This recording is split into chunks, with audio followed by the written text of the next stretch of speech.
Apocalipse 2, a partir do versículo de número 8, diz assim a palavra do Senhor. Ao anjo da igreja em Esmirna escreve: Estas coisas diz o primeiro e o último, que esteve morto e tornou a viver. Conheço a tua tribulação, a tua pobreza, mas tu és rico, e a blasfêmia dos que a si mesmos se declaram judeus e não são, sendo antes sinagoga de Satanás. Não temas as coisas que têm de sofrer. Eis que o diabo está para lançar em prisão alguns dentre vós, para ser dispostos à prova. E tereis tribulação de 10 dias. Ser fiel até a morte, e dar-te-ei a coroa da vida. Quem tem ouvidos, ouça o que o Espírito diz às igrejas. O vencedor de modo nenhum, ou de nenhum modo, sofrerá dano da segunda morte. Amém. Palavra do Senhor. Queridos irmãos, hoje nós iremos falar sobre uma questão que cada vez mais tem se tornado bastante escassa em nossa sociedade. E o nosso assunto de hoje é sobre a fidelidade. Antigamente, nós costumávamos dizer que mais vale um amigo na praça do que dinheiro no banco, no bolso, né? Depende aí de como você ouviu esse ditado. Hoje, irmãos, é difícil a gente repetir tal dito popular, porque está cada vez mais complicado de nós encontrarmos amizades duradouras, amizades leais, amizades que nós possamos de fato confiar. Antigamente também, a palavra de alguém, a palavra de um homem, valia muita coisa. Ou seja, quando alguém dizia algo, a pessoa ia afirmar com aquilo que ela acabou de dizer. Hoje, irmãos, a gente não procede mais assim. Os nossos acordos, eles são feitos através de contrato. É por escrito. É palavra por palavra. É assinado. É firmado em cartório perante o juiz. E mesmo assim, irmãos, as pessoas costumam quebrar esses acordos, mesmo sendo firmado, mesmo sendo assinado, mesmo passando por todo esse processo, as pessoas ainda costumam quebrar esses acordos. A gente poderia aqui, irmãos, multiplicar os exemplos de casos onde falta fidelidade em nossa sociedade, como por exemplo relacionamentos ou casamentos, mas de fato isso tem se tornado comum, irmãos, da igreja para fora. E talvez nesse instante a pergunta que você queira fazer é em relação à igreja para dentro. E nós, pastor, como é que está a nossa situação? Ou como é que está o nosso termômetro de fidelidade ao Senhor? E eu não queria, irmão, ser aqui pessimista, e eu acho que não serei, mas eu consigo perceber que nós também temos falhado diante do Senhor com respeito à nossa fidelidade para com Ele. Nós temos falhado, irmãos, em nosso compromisso, em nossa lealdade para com o Evangelho e para com Deus que nos salvou, que nos transformou e que nos libertou. É por isso, irmãos, que eu creio que o texto que nós acabamos de ler, ele é importante para nós. Porque ele nos apresenta um exemplo de uma igreja fiel. E aqui, irmãos, algumas coisas são interessantes antes de entrar na questão da igreja de Esmirna, mas algumas questões em relação a Apocalipse 2 e 3 são importantes de nós colocarmos, porque a primeira igreja que nós estudamos até domingo passado, a igreja de Éfeso, foi a primeira igreja, é a primeira igreja que aparece, porque era a igreja mais próxima da ilha de Pátimos. João estava exilado em Pátimo. E a igreja mais próxima daquela localidade era a igreja de Éfeso, e ela é a primeira que é relacionada aí entre as 7 igrejas da Ásia Menor. E depois de Éfeso, irmãos, a igreja mais próxima é Esmirna, e é por isso que ela recebe a segunda carta, é por isso que ela aparece em segundo lugar entre as 7 igrejas aqui referidas. Na verdade, irmãos, a questão é ainda mais interessante, porque faça esse exercício em casa. Coloque lá no Google o mapa das 7 igrejas da Ásia Menor. Você vai perceber que elas formam algo semelhante a um círculo.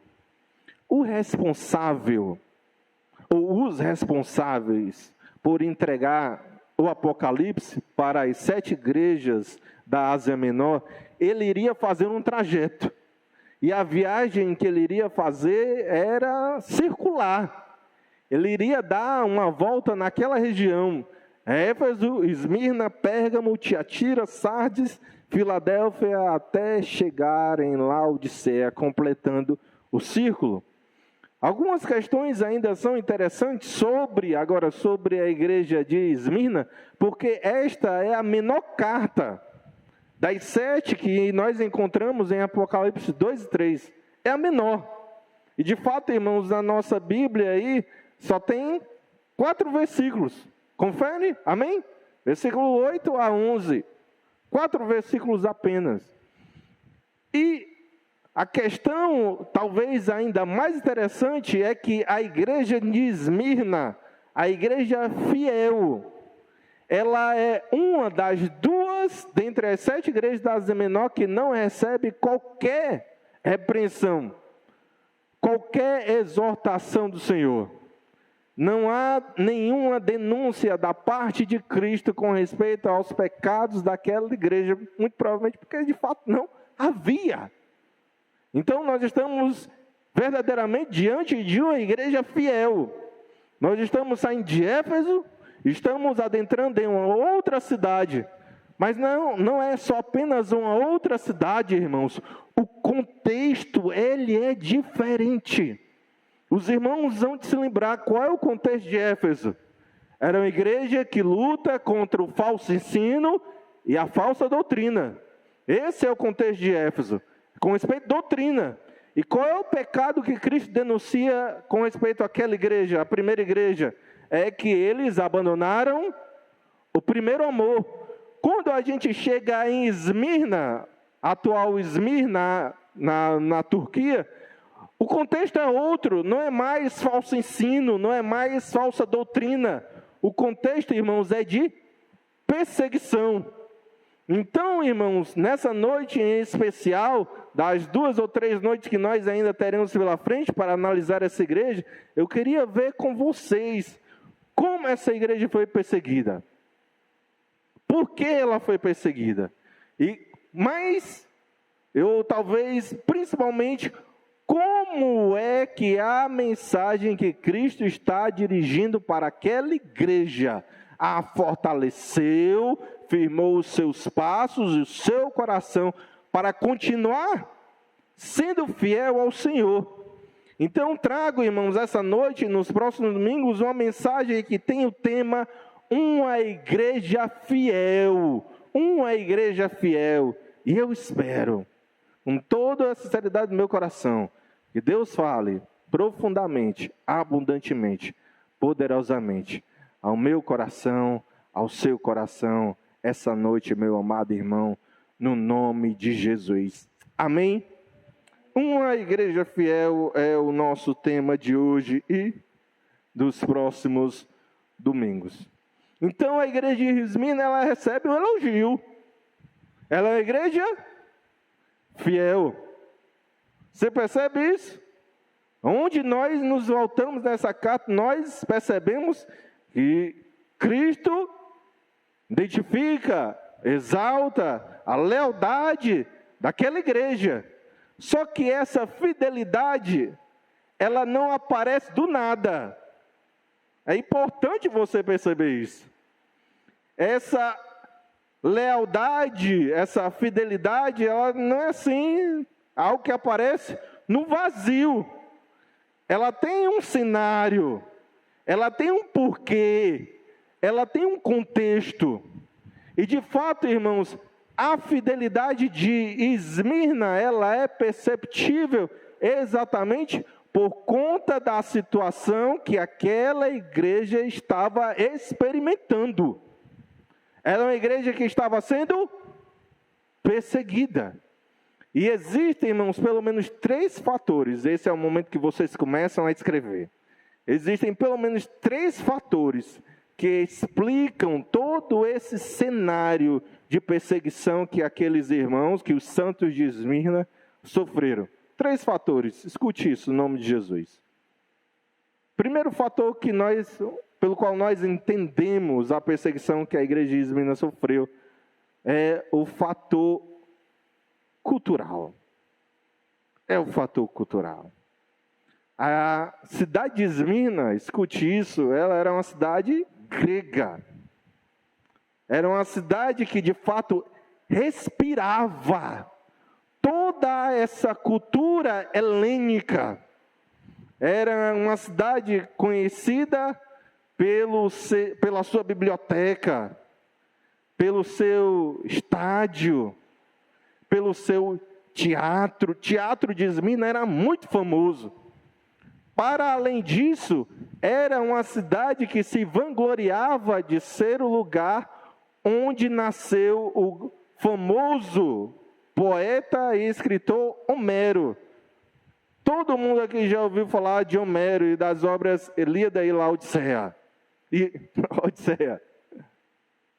Todo mundo aqui ouviu falar, irmãos, deste escritor e dessas obras. Era o lugar onde Homero nasceu, Esmirna. E de fato, irmãos, a exemplo da igreja de Corinto. Os irmãos já leram as 2 cartas de Paulo aos Coríntios. A exemplo da igreja de Corinto, os santos de Esmirna tinham um desafio de não deixar com que a cultura do mundo adentrasse naquela igreja, ou, para usar as palavras de Paulo, não permitir que a sabedoria dos homens suplantasse ou tirasse do coração daqueles irmãos a loucura que era a mensagem da cruz, eram as palavras de Paulo. O primeiro desafio que os crentes de Esmirna tinham era esse: se manter fiéis à simplicidade do evangelho e não deixar com que a cultura greco-romana, a cultura helênica, adentrasse portas adentro aquela igreja. Esse é o primeiro fator. O segundo fator, irmãos, que nos ajuda a entender a perseguição que a igreja de Esmirna sofreu, era o fator religioso.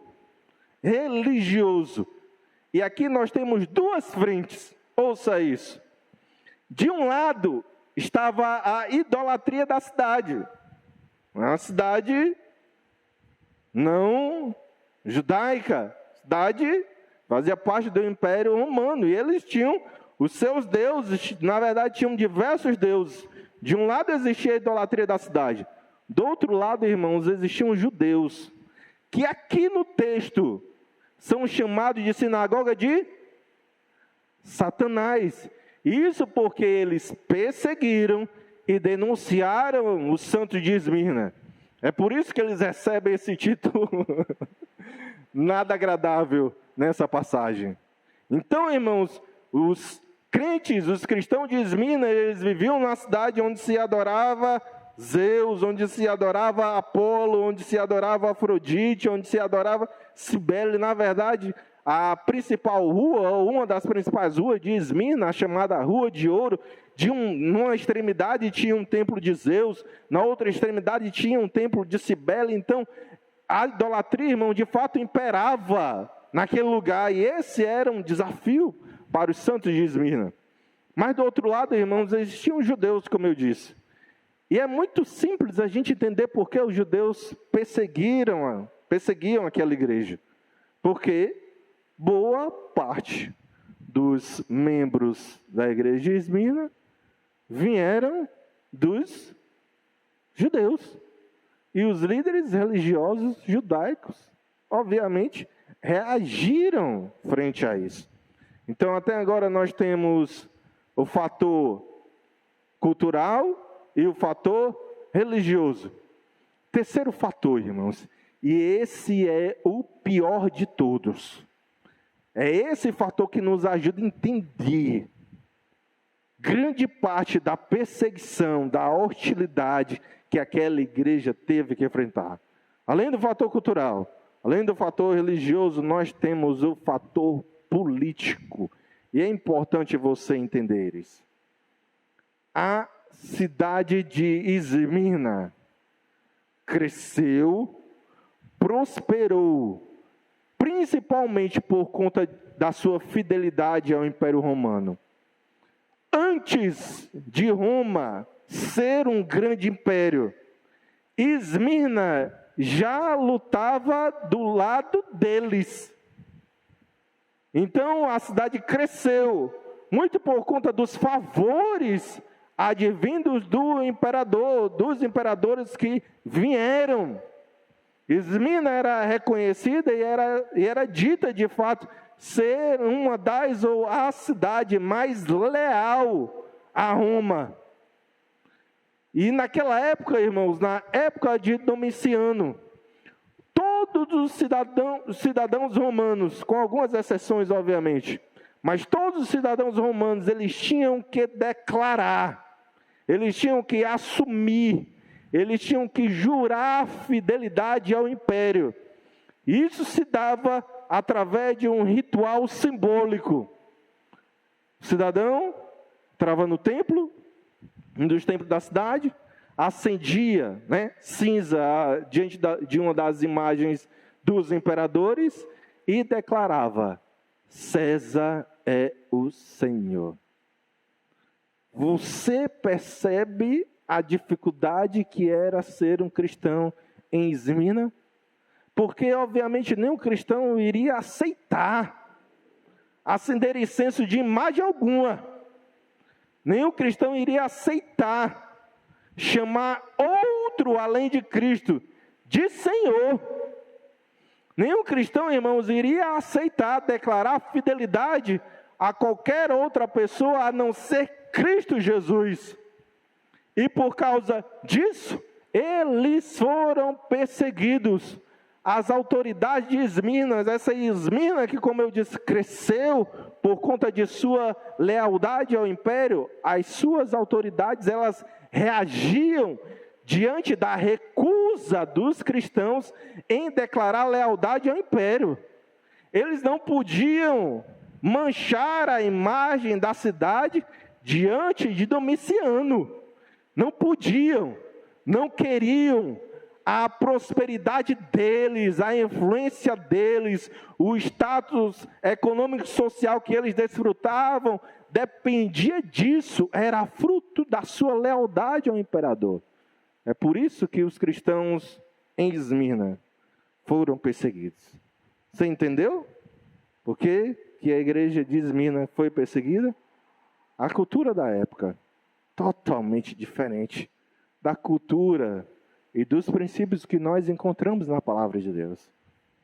A religião da época, a religião que adora deuses pagãos, totalmente diferente às verdades que nós encontramos na palavra de Deus. A lealdade a outro, ou a outros a não ser Cristo, algo totalmente inaceitável para um cristão. E os santos de Esmirna se mantinham fiéis. Eles pagaram um preço por causa disso, irmãos. Certamente eles pagaram um preço por causa disso.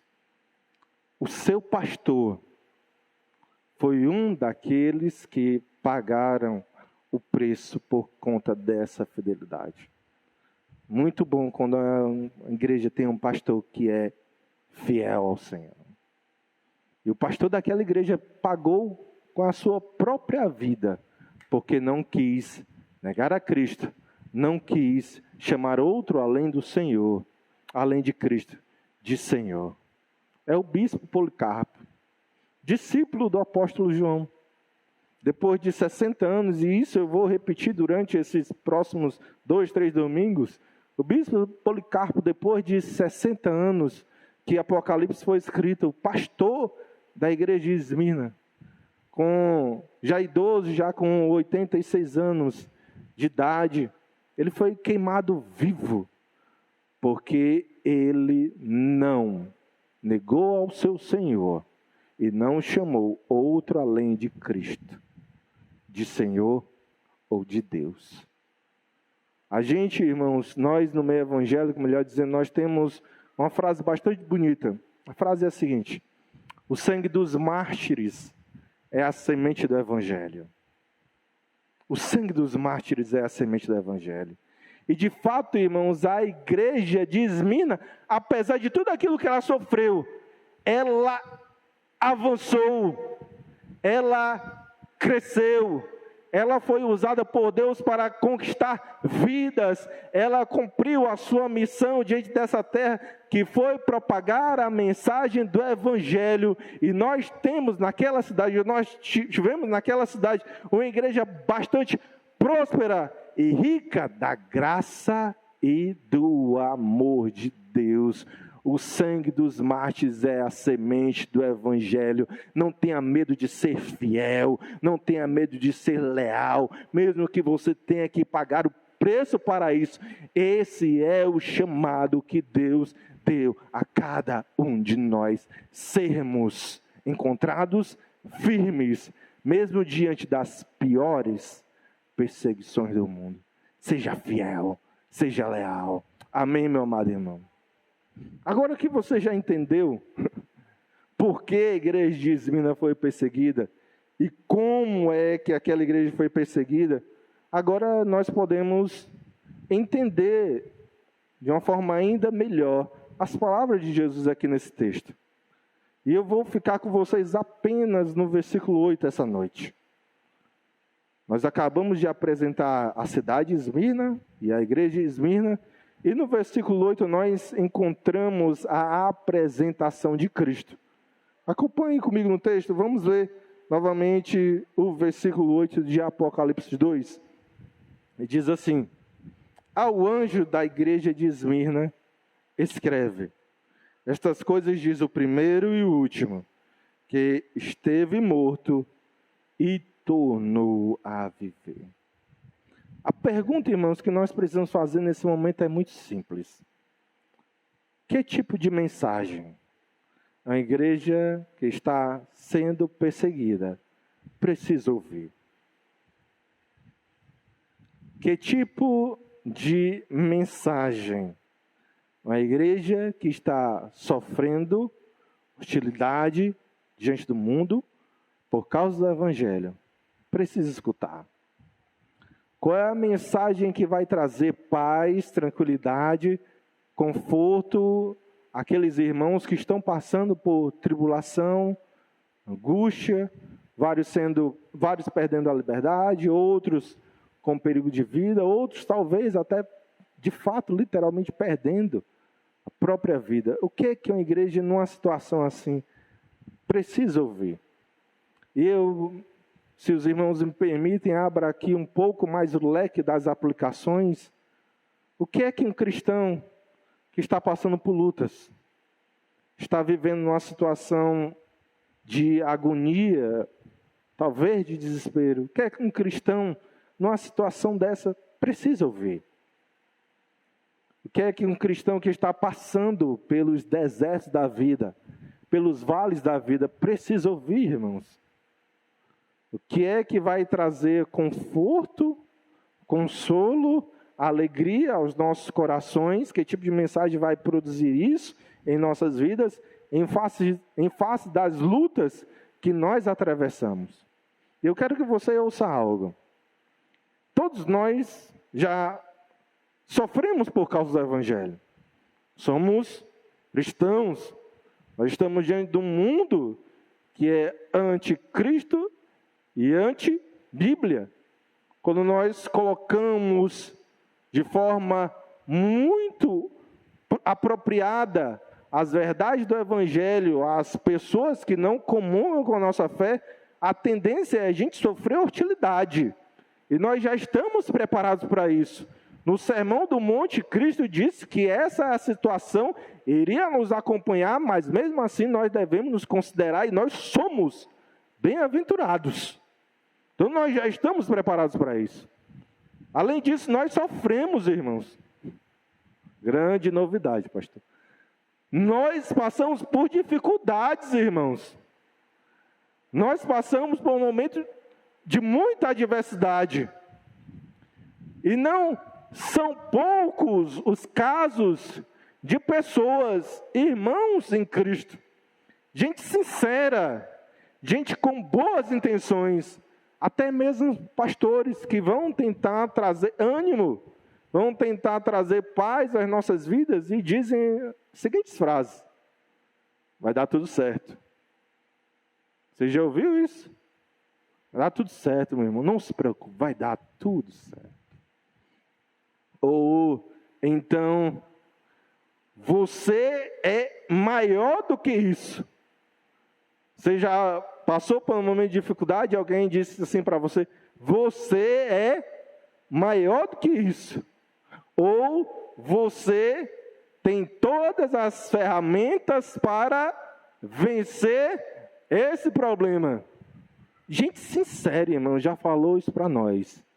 E eu não duvido que essas frases, dependendo do contexto, mas eu não duvido que essas frases podem ser, de fato, bastante oportunas e até bíblicas para nós, a depender do contexto. Mas não é assim que Deus age. Não é assim que Deus age com a igreja perseguida. Você percebe isso? Versículo 8. Não é assim que Deus age com Esmirna. Jesus não se dirige ao anjo daquela igreja e diz: não se preocupe, vai dar tudo certo. Jesus não diz isso. Jesus não diz para o anjo daquela igreja, pastor daquela igreja: ó, vocês são maiores do que esses problemas. Jesus não faz assim com eles. Jesus não diz para aquela igreja: ó, vocês já têm todas as ferramentas para vencer essa dificuldade. Jesus não faz, não dirige essa mensagem para ele. Sabe o que é que Jesus diz?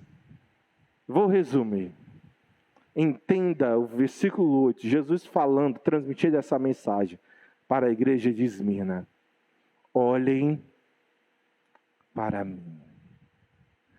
Olhem para mim. É isso que um cristão que está passando por dificuldades precisa ouvir e ouvir urgentemente. Olhe para Cristo. É isso que um cristão que está passando por perseguição precisa ouvir urgentemente. Olhe para Cristo. É isso que um cristão que está passando por angústia, está passando por lutas, está atravessando o deserto, é isso que um cristão, numa situação como essa, precisa ouvir, irmãos, acima de tudo. Olhe para Cristo. Jesus estava dizendo isso para aquela igreja: olhe para mim. Não olhe para as circunstâncias. Não olhe nem para você mesmo. Olhe para mim. Você vai vencer as suas lutas. Você vai vencer as adversidades que você tem atravessado, não com base em sua própria capacidade, não com base em suas próprias forças. Você vai vencer quando você olhar para Cristo. Então, meu amado irmão, não permita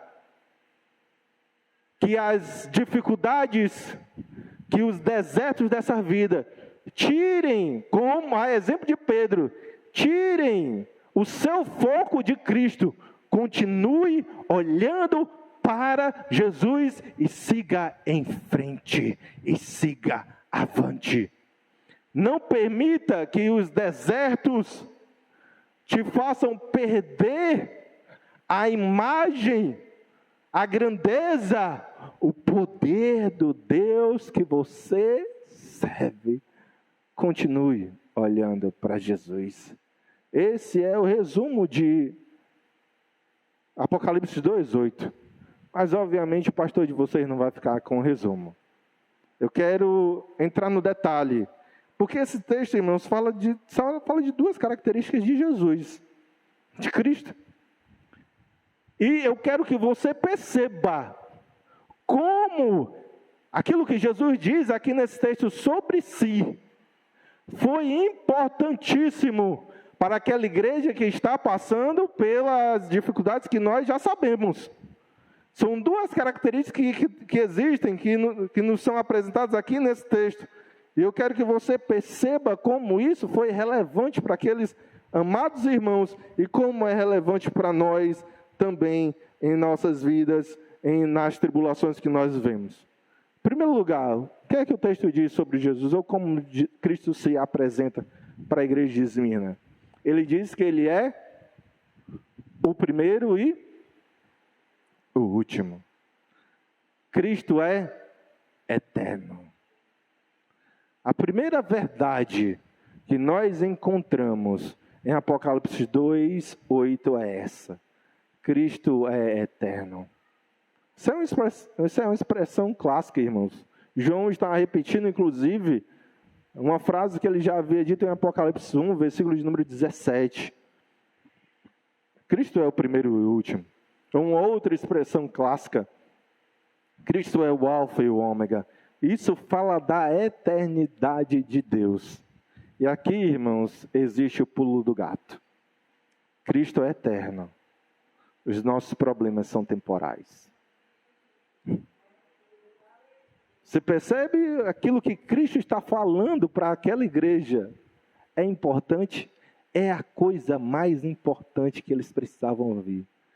Cristo é eterno. Os problemas são temporais. Cristo é eterno. As dores são passageiras. Cristo é eterno. As lutas, os desertos, têm começo e têm fim. Cristo é eterno. E a doença, querendo ou não, um dia irá passar.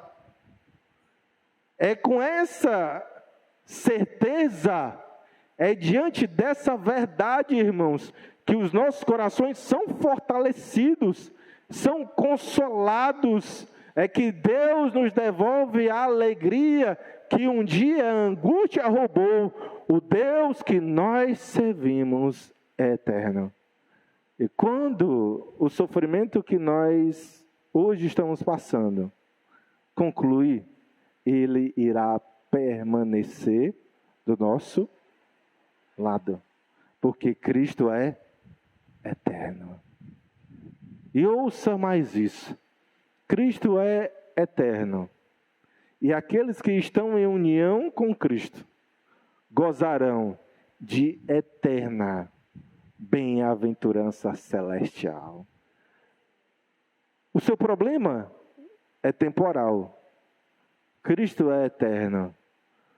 A alegria que nós teremos da parte de Deus, essa irá perdurar para sempre. Anote esse texto aí, 2 Coríntios 4, versículos 17 e 18. Texto bastante conhecido que resume aquilo que o pastor de vocês está dizendo nesses últimos minutos. Porque a nossa leve e momentânea é passageira, irmãos.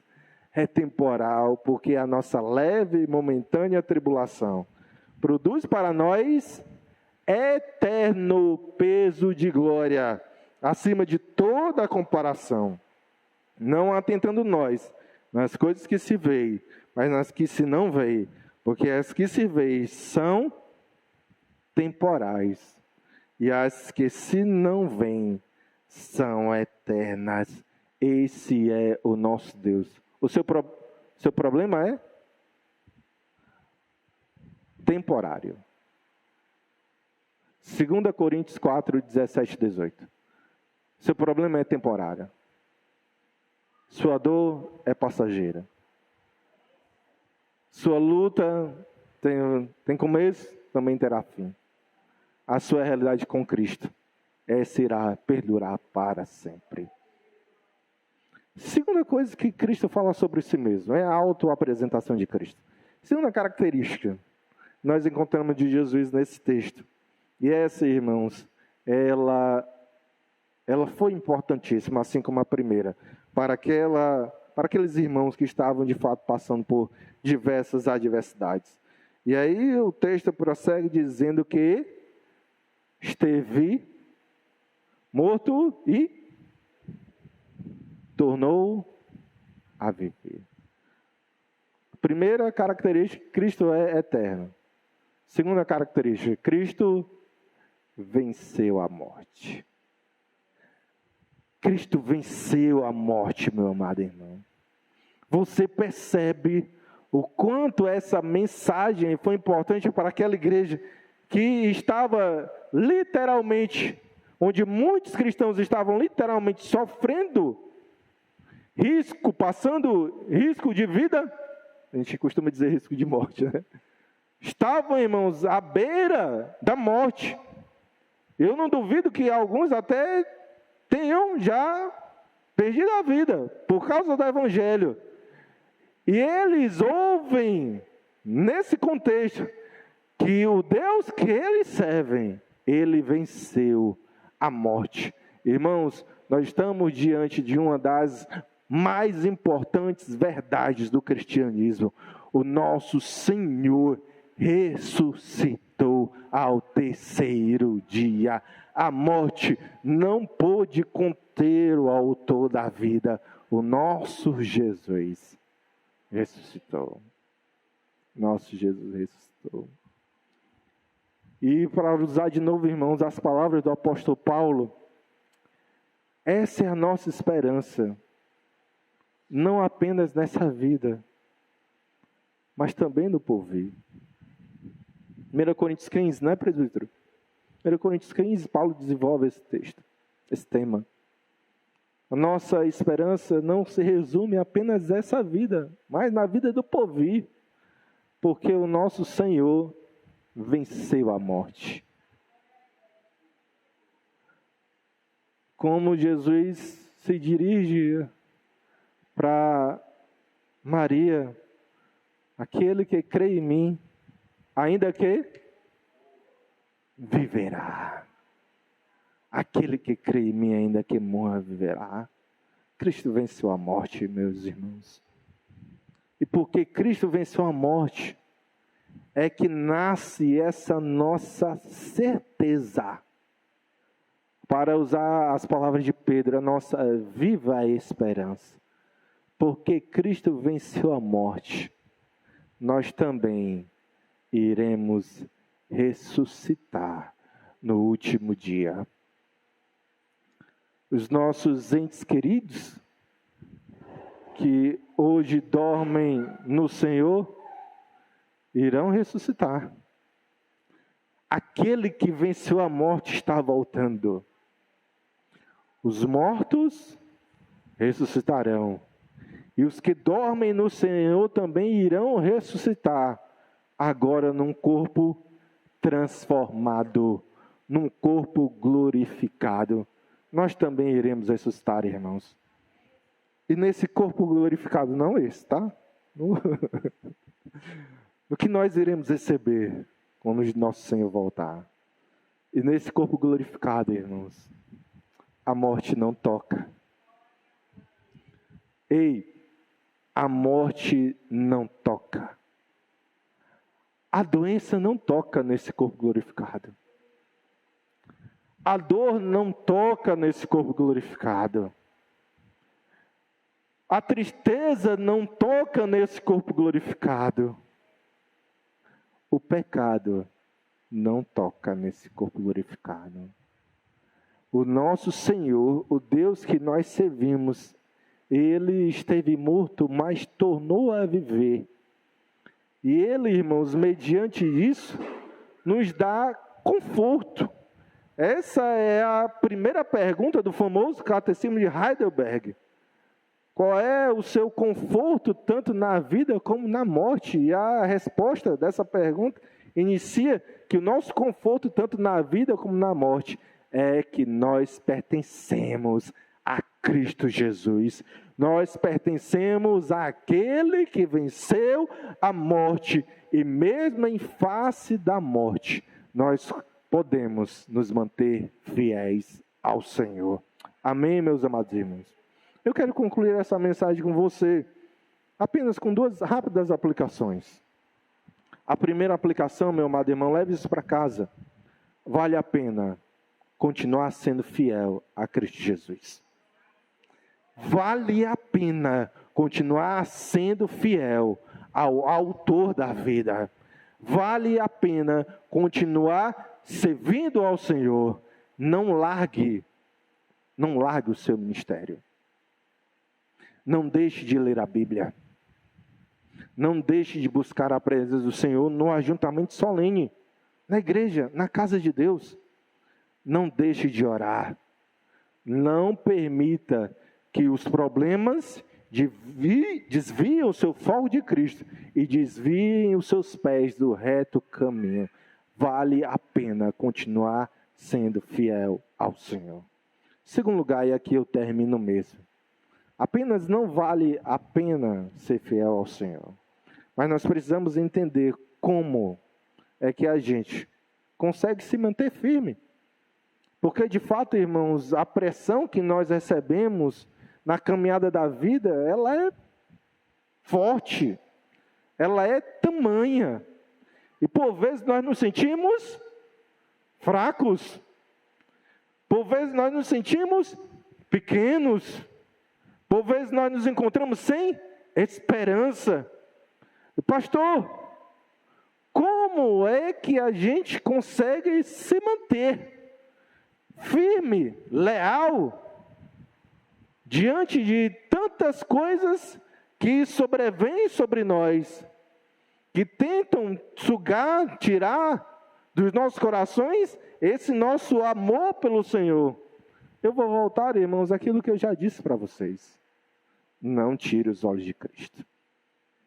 Se você tirar os olhos de Cristo, só estará alguém pequeno em uma tribulação grande. A sua pequenez não vai mudar. E o tamanho do problema ou das adversidades que você vive também não vai mudar. Você vai continuar pequeno e a tribulação vai continuar grande. Continue com os olhos em Jesus. Sabe por quê? Porque você sozinho, você não aguenta. Meu irmão, no nome de Jesus, entenda isso.